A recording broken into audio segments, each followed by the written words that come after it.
Ini kita tadi barusan membagi pengalaman Olive bersama dengan teman-teman pejuang dua garis, bersama dengan Dr. Ari dan Maulula, serta kita juga kepengen menyampaikan banyak poin-poin informasi yang dibutuhkan, karena memang sekarang ini banyak sekali isu tentang infertilasi ya, infertilitas ya. Jadi sulitnya juga untuk punya keturunan. Semoga kisah saya sama Olive juga bisa membantu, memberikan semangat dan juga harapan untuk tidak menyerah. Terima kasih ya, sampai ketemu lagi. Belum. Silakan teman-teman. Ci Olive, mungkin sekarang udah berapa bulan dan bagaimana ini proses panjangnya sampai hingga sekarang? Kalau prosesnya panjang banget, jadi nontonnya di podcast. Soalnya kalau diceritain sih bisa 2 jam. Intinya aku keguguran 3 kali, terus ini kehamilan aku yang keempat, dan aku hamil dengan bayi tabung bersama dokterku, Dr. Ali Polim. Aku bayi tabung di Maulula IVF Jakarta. Gitu. Sekarang udah berapa bulan? Sekarang udah mendekati 9 bulan. 9 bulan lah. Udah 9 bulan lah. HPL akhir bulan. Akhir bulan ini berarti ya? Iya. Aku pengen nanya, tadi kan di situ mengenai persiapan untuk hamil IVF. Nah, kalau sekarang aku pengen nanya tentang persiapan Ci Oli sama Kodensu dalam melahirkan. Apakah nanti bagaimana cara mengelola waktunya dari Kodensu, sama kalau boleh tahu nanti nama anaknya itu siapa dan artinya apa ya? Kamu kepo aja loh. Kalau persiapan waktu kita sih belum bahas terlalu banyak. Cuma kita udah prepare untuk lahiran. Kita lagi nyari jadwalnya Dr. Ari juga, ya kan, karena memang dari awal Dr. Ari dan Olive nyamannya sama Dr. Ari. Terus masalah pernak-pernik akhirnya kita belajar. Jadi bagaimana caranya mengurus anak masih balita segala macam, sampai kebutuhannya apa aja. Masalah pembagian waktu juga kita sudah obrolin. Nanti aku sama Olive yang kita juga akan urus sendiri, dibantu juga dengan suster, tapi akan kita urus sendiri. Jadi kita nggak lepas sama orang lain, dan kita nggak punya ruangan tersendiri untuk babynya, dan nanti tidurnya sama kita karena kita yang urus sendiri. Untuk kesiapan jadi ibunya Bisa belajar menyusui saya. Kemarin kesiapan jadi ibunya gimana, Ci Olive dan Kodensu juga kemarin sempat jadi ibu juga kemarin. Iya. Dan gimana mungkin ceritanya? ya kalau kesiapan ya harus siap ya gitu. Jadi ya itu mungkin kita ngedatengin bidan buat belajar baby class, itu juga salah satu proses kita mempersiapkan diri. Iya. Ternyata banyak pernik-perniknya, ya. Saya aja juga baru tahu gitu. Tapi syukurnya tadinya nggak mau divideoin karena memang itu khusus buat belajar. Cuma kita pikir-pikir kayaknya banyak juga yang perlu informasi ini gitu, yang kita bisa share. Dan ternyata memang akhirnya jadi edukasi gratis aja gitu. Kita yang bayar kan. Dokter Ari mungkin boleh ceritakan nggak sih singkatnya kasus yang dialami Ci Olive, karena kan sempat beberapa kali gagal sampai akhirnya sekarang alhamdulillah sudah 9 bulan, dan mungkin nanti akan melahirkannya, karena tadi Ci Olive bilang maunya sama Dokter Ari, akan metode apa dan bagaimana? Ya, jadi kalau melihat perjalanannya kan semua juga pada melihat kan podcastnya begitu panjang ya, mulai dari keguguran pertama, kedua alami ya, kemudian proses bayi tabung juga, keguguran juga lagi, jadi sampai program bayi tabung sampai 4 kali ya kan, dan ini hamil keempat gitu. Jadi memang ada faktor kelainan genetik di pada bayinya yang membuat tidak bisa bertahan, sehingga terpaksa dia harus lahir dan gugur, kemudian baru yang inilah yang bisa berhasil setelah IVF yang keempat. Nah, dalam perjalanan ini ya mohon doanya aja semoga sampai dengan lahir ya semuanya lancar dan baik ya. Babynya ini aneh juga, dia masih muter-muter gitu. Kemarin minggu lalu sungsang, itu kepala, jadi itu normal nggak dok? Normal aja, tapi ya memang kadang-kadang kepala itu udah harus di bawah sebenarnya. Kemarin di bawah, tapi sebelumnya sungsang. Nah itu sebenarnya babynya tuh belum masuk benar-benar ke pintu panggul. Jadi kalau dia benar-benar belum masuk ya mungkin kita nggak bisa normal gitu. Berarti mungkin boleh diupdate sekalian dok, kondisi kesehatan Ci Olive sendiri sekarang sedang di posisi seperti apa ya? Kondisinya sih sehat dah dok, kuat, saya sudah kuat ya, tapi ya ternyata saya sehat, saya kuat gitu, ya kan?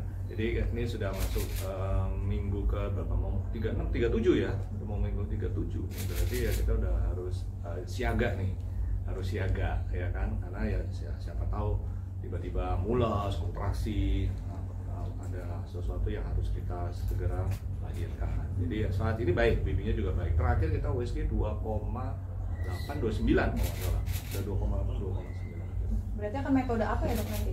Ya kalau babynya memang nggak mau masuk ke pintu panggul masih goyang-goyang ya kita nggak bisa normal berarti. Terus waktunya ya nanti kita lihat karena kan sampai akhir bulan ini kita masih ada waktu. Kalau Ciolif sendiri maunya apa Ciolif? Sesar atau normal? Sama aja kan? Iya sama aja. Ya udah sama aja lah. Mau sesar mau normal yang penting sehat. Kalau aku mungkin lebih ke ya yang penting sehat aja sih. Apapun itu kan pasti nanti ada dokter yang dampingin. Oh ya, ke Ciolif Masih nggak percaya nggak sih Ciolif? Hah? Masih ngerasa nggak percaya nggak sih ada di posisi ini sekarang? Percaya dong kan udah goyang-goyang. Nggak lah, masih nggak nyangka juga kayak setelah beberapa kali gagal terus berhasil, tapi ya kayak dengan makin aktif babynya makin ini, oh ya ini berarti sehat. Kalau khawatir masih ada, tapi ya jalanin aja. Mungkin rasanya sekarang seperti apa Ciolif karena udah 9 bulan kan, apalagi dikit lagi mau lahiran. Biasanya kadang mau lahiran ibu jadi lebih stres, takut melahirkan, atau bagaimana kalau Ciolif? Kalau deg-degan mah pasti ya, rasanya lebih susah tidur terus deg-degan, tapi jalaninnya ya happy aja sih so far. Aku nggak mau bawa ke stres karena kan takut juga ya kalau stres ya, jadi ya bawa santai aja, rasanya itu aja sih ya kan. Tapi masih ada trauma-trauma gitu nggak sih Ci? Ditanya-tanya belum. Ada trauma gitu masih ada ketakutan dari yang kemarin? Enggak. Sekarang udah enjoy. Kalau trauma kan nggak nyoba lagi. Tapi aku kan nyoba terus, jadi kalau dibilang trauma mah nggak sampai ke titik aku trauma sih, enggak sih. Atau mungkin Kodensu yang agak lebih deg-degan jelang melahirkan? Ya mungkin dia. Gimana, apa yang Baby dirasakan? blues atau deg-degan? Ya saya baby blues kayaknya. Belum. Deg-degan juga. Itu kemarin itu ada yang nanya kayak kalian nih, nanya-nanya bikin saya deg-degan karena kan sebentar lagi. Jadi dari kemarin itu aku nggak terlalu mau hero supaya aku juga nggak kepikiran gitu, karena kalau bentar lagi gini mau lahiran jadi kepikiran kan ya. Makasih udah nambah beban. Ya cuman nanti itu urusan saya lah. Saya pastikan punya metode saya sendiri untuk bisa menerima kondisi baru, terus bagaimana menjalaninya gitu, walaupun deg-degan juga lah. Oh, mungkin sebelum mendekati hari lahiran ini sempat ngajak Ciolif juga nggak sih Baby Moon keluar? Nggak berani lah. Kayak apa namanya? Kayak honeymoon tapi Oh ada ya begitu ya. Ada. Bulan ya bapaknya. Jadi kayak liburan sebelum melahirkan Liburan gitu. sebelum melahirkan. Enggak lah, nggak berani. Ide bagus itu ya. Enggak, jangan yang udah Baru harus siaga sekarang. Udah nggak bisa sekarang, kemarin Bisa. nggak kepikiran lu lagi baru kasih tahu sekarang. Iya telat, iya nggak kepikiran. Enggak sih, kok lebih ke ya udahlah di rumah aja deh istirahat. Iya. Nah, aku juga nggak kepikiran. Kita sih nyantai-nyantai. Cukup kita berdua cukup liburan di rumah. Tadi mau nanya lagi. Berarti ambil kelas kok sekarang udah nggak pergi ke luar rumah atau gimana, siaga takutnya tiba-tiba? Iya, kalau aku kemarin memang kerjaan banyak aku kurangin banget karena aku alasannya memang mau siaga aja. Takutnya kontraksi tiba-tiba saya nggak di tempat gitu juga, nanti nama baik saya kan rusak ya. Jadi saya kurangin banyak kerjaan. Jadi uang itu bisa jagain istri dulu. Tapi kemarin kenapa sampai apa namanya baby class gitu sih, sampai persiapan sebegitunya? Maunya Olive, karena menurut dia itu penting. Penting kan, kita nggak tahu ya, kita nggak ngerti. Terus waktu itu sempat konsul juga sama dokter, sama dokter Tiwi dari RSI Iya, dokter Bunda. Tiwi. Terus dokternya juga nyaranin kalau memang ada waktunya sebaiknya ambil supaya nanti pada saat lahiran nggak kaget gitu. Iya. Ide bagus juga, ya udah akhirnya kita ikutin aja. Jadi selama ini kita ngikutin aja salah dokter-dokter yang mendampingi kita. Iya. Kan sempat ada bilang ternyata yang ngurus anak tuh nggak cuma ibu ya, bapaknya juga harus ikutan juga ya. Iya, itu kata dokternya. Gimana Kodensu? Saya baru tahu itu. Jadi pas habis lahiran gitu, si ibunya ini kan lagi istirahat tuh, karena kan proses lahiran itu. Jadi bayinya nanti sama bapaknya. Nah bapaknya itu dia harus bisa gendongnya, terus nanti dia harus berusaha supaya bayi itu belajar nginyak dulu, supaya nanti begitu dikasih ke ibunya dia udah tahu langsung mencari ASI sendiri gitu. Jadi saya harus menyusui dia nanti. Bener ini. Apa namanya? Skin Bahasa to kedokteran skin maksudnya. Iya, skin to skin gitu. Terus aja dia supaya dia nanti nyari sendiri. Nah, untuk membangun ikatan harus skin to skin gitu-gitu. Jadi saya harus standby juga tuh pas Olive nanti lahiran untuk peran yang itu. Setelah udah sekitar 4 jaman ya dok ya kayaknya. 4 jaman baru nanti dikasih ke ibunya, udahlah saya clubbing lagi. Berarti butuh kerjasama ya antara Kerjasama, iya. Gak bisa istrinya sendirian. Makanya saya suka kasihan sama wanita-wanita di luar sana yang pas dia proses lahiran gak ada suaminya, apalagi punya masalah rumah tangga. Ya saya sangat bersimpati jadinya, karena dari sini saya belajar, oh ternyata istri ngejalanin sendiri bebannya luar biasa, apalagi nggak ada didampingin tambah luar biasa. Salut saya sama wanita-wanita yang melewati hal ini. Udah, terima kasih ya. Dokter, mungkin terakhir ada wejangan nggak sih, karena kan ini udah detik-detik mau lahiran, atau mungkin ada larangan tertentu nggak sih untuk Ciolif dan Kodensu? Ya, yang penting berdua sudah harus siap, ya kan, artinya di rumah harus siaga, semuanya harus sudah dipersiapkan. Kalau tiba-tiba ada datangnya kontrasi atau apapun, segera harus ke rumah sakit. Dan kita semua sudah mempersiapkan semuanya. Jadi ya, kalau sekarang masih aman-aman aja, boleh aja aktivitas sih, nggak perlu ada yang terlalu dibatasi banget, tapi ya jangan terlalu capek. Tetap masih boleh jalan. Seperti hari ini kan dari pagi, dari siang dari kita. Ya kan, Sama syukurlah baik. Kita mengurangi ini juga publikasi. Jadi minta maaf dulu sebelumnya karena kita juga tidak mau terlalu mempublikasi masalah kelahiran segala macam. Jadi pada saat proses mungkin lahiran kita juga akan menolak publikasi gitu. Karena kita pengen jalaninya lebih lebih personal aja. Bahkan keluarga juga kita nggak terlalu terima gitu untuk datang pada saat rame banget cuy. Gue pernah nonton tuh vlog apa lah itu rame banget gitu. Kita nggak bisa gitu. Jadi mohon maaf untuk teman-teman, kita tidak terlalu publikasikan ya. Nanti kalau ada cuannya baru kita publikasikan. Ya, kita pengen me time dulu Iya. kan baru ya, kita juga perlu adaptasi. Baru soalnya. Jadi kita udah sepakat kayak, aduh nanti kayaknya kita juga ini kurangin kerjaan, terus kita juga pengen coba gimana sih rasanya belajar dulu kita sebulan nggak- pertama gitu. Dan pasti banyak orang yang menantikan nih. Iya, banyak yang mau datang berkunjung. Ini juga kita juga tolak dulu gitu. Nanti setelah berapa bulan baru boleh berkunjung gitu. Karena kita tidak mau terlalu banyak eksplorasi gitu. Kita lagi belajar jadi orang tua tuh baru awal-awal juga kan. Jadi kita juga pengen menguasai keadaan, nggak mau terlalu cari exposure-nya juga gitu. Tapi untuk nama semua udah disiapin. Nama kita udah siapin, nanti kita mungkin kabarin setelah berapa bulan setelah lahir. Kita lihat kondisi babynya dulu gitu. Syukur-syukur ya kalau babynya sehat ya, kita kan nggak pernah tahu ya. Kita terlalu banyak ngomong sekarang, nanti kita juga takut sendiri omongan kita gitu. Jadi berjalan dengan natural aja. Main dokter anaknya juga rekomendasiin jangan banyak yang jenguk, jangan banyak yang cium, jangan apa. Oh ya udahlah, akhirnya kita milih oke, udah kita batasin aja. Gitu. Kita nggak aktif di mana-mana, kita belajar bertiga aja. Live Instagram dong saya. Live TikTok. Nanti lahirannya di mana, di Jakarta? Atau di Singapura gimana? Di Jakarta sih kan dokternya di sini. Kita ke Belanda. Ya, warga negara bisa dua ya. Kita percaya warga negara banyak, jadi melahirkan di banyak negara ya. Amin, amin. Enggak dong, enggak diaminin dong. Kok tapi udah kepikiran belum apa hal pertama kali yang mau dilakukan ketika anak lahir? Mungkin gua mau ini nih, selebrasi mungkin atau syukur atau gimana? Saya mungkin akan siu ya. Jadi pas anak saya lahir, siu. Ini kan Nggak yang ada, dinantikan nggak. banget nih. Nggak ada. nggak momen mau apa? Nah, lihat nantinya Nggak ada. gimana deh. Cuman yang tadi dokter bilang kita lebih ke ngikutin aja sih. Dokter bilang kalau udah lahiran harus skin to skin. Iya, itu dulu. Udah sampai situ dulu deh. Gitu.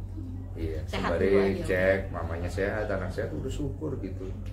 Gitu aja. Habis itu giveaway ya biasanya. Jangan ada giveaway. Kalau bisa bilang ini anak membawa keberkahan banget ya, anak mahal bisa dibilang ya kemarin. Gimana kok? Hah? Gimana mungkin nih anak udah banyak yang masuk brand-brand, belum lahir aja udah. Ya ada, kita tolak-tolak. Iya sih, karena memang kita ngurangin kerjaan juga. Jadi memang beberapa kita ya udah, tapi banyak banget yang akhirnya kita aduh kayaknya kita belum tahu kita akan publikasi kapan, kita akan apa, jadi kita belum berani ambil komitmen apapun. Kita nggak mau terlalu memanfaatkan keadaan juga sih.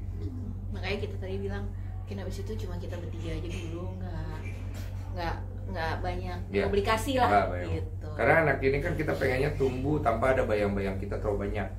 supaya dia bisa mandiri, jadi seperti orang biasa, dia bisa nggak survive dengan keadaan itu. Kan kami juga berasal dari orang biasa-biasa aja, kemudian terkenal gitu kan. Cuma itu jalan Tuhan ya, cuma maksudnya jalan Tuhan buat anak ini nggak tahu. Jadi kita juga nggak mau terlalu pressure dengan menjadikan dia sebagai subjek gitu ya, jangan gitu. Kecuali ada uangnya. Ya. Setelah lahiran bertiga atau ada babysitter yang ikut membantu? Kita udah kemarin udah coba seleksi sih, cuma gimana pun kita ibu bapaknya pengen lebih involved. Mungkin kalau ada babysitter atau mbak atau pembantu atau bidan atau apapun itu, home care gitu kan dari keluarga, itu pasti lebih ke support lah ke kita. Tapi yang utama ya pasti aku sama Denny. Iya. Taruh yang bersih-bersih, kita minta bantuan juga pasti. Cuma kita turun tangan sendiri. Ya, sebisa mungkin ya kita dulu lah sebagai orang tua. Iya. Supaya nanti kalau dia gede kurang ajar kan, saya yang bersihkan dulu kamu itu kan. Ganti popok.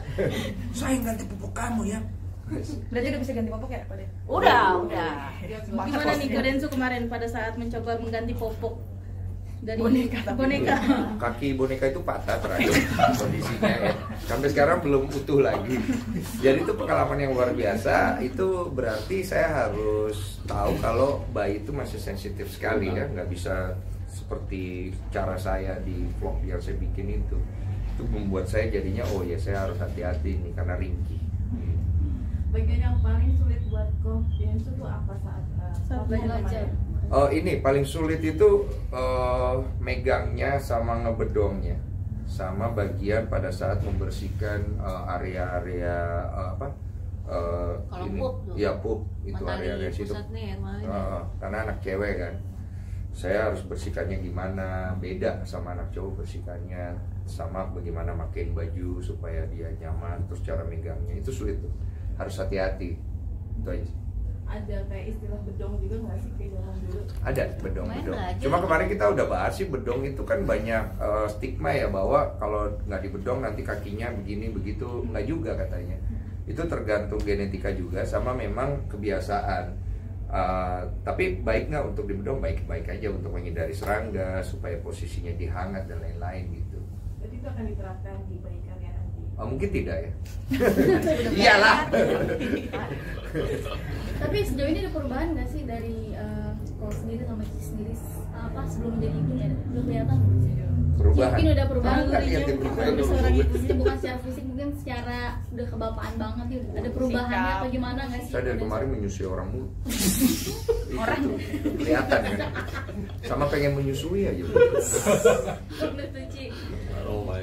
Aku nggak kepikiran ya biasa. Aku ada yang berubah nggak mungkin lebih apa sekarang? Aku nggak tahu. Protektif atau Apa gimana sih? ya begitu aja sih. Suka kesurupan saya sekarang katanya. Iya. Gak sih, aku orangnya nggak yang mikir oh ini jadi begini jadi gini aku yang orangnya Nggak, jalanin akunya ada aja. perubahan. Ada perubahan nggak? Ada nggak sih? Lebih- Aku nggak yang Dia kurang peduli sama suami. Lebih perhatian mungkin. ya lebih perhatian ya pasti, tapi kan itu normal ya. Kalau istri hamil kan suami lebih perhatian. Maksudnya nggak ada yang sampai signifikan sampai harus kayak oh ini begini banget, enggak sih. Cuman pas lagi hamil dia sempet ngidam-ngidam juga nih. Iya, Kena gue gejala-gejala. ngidam-ngidam tuh pas dia hamil berapa bulan, 7 ke 8 itu. Gue jadi kepengen ke clubbing. Kita mau clubbing ya? Oh iya. Bukan ngidam ya, enggak dia agak muntah, mual, Itu. terus ya susah tidur. Pengen liburan gitu. Stres. Oke, sudah ya. Oke. Thank you banget. Doakan perjalanan istri saya melahirkan nanti sehat selamat. Babynya juga nanti bisa jadi bayi yang memberikan kebaikan buat banyak orang. Dan terima kasih banyak untuk dukungan juga dan supportnya. Sarang Beo. Kerja bersejarah. Pas aku berdua di situ aku dapat satu nama, terus aku kasih tahu Olive, kamu mau nggak tuh nama? Kalau nggak mau nggak apa-apa. Ternyata dia mau. Kenapa lebih ke apa nih? Kok Skill dating. Asia atau Oh, lebih ke kayaknya memang ada Itali-Italinya tuh nama. Oh, dan mantannya Jolip, mantan cuy dulu. Oh, ini karena mantan ya Pak ya? Kejok. Kenapa G depannya? Giveaway. Sebenarnya mau ya, tapi takutnya entok nanti namanya kan. Iya kan, nggak bagus gitu, kurang ya. Kalau C cireng kan ya. Georgia kali ya. Iya, udahlah begitu.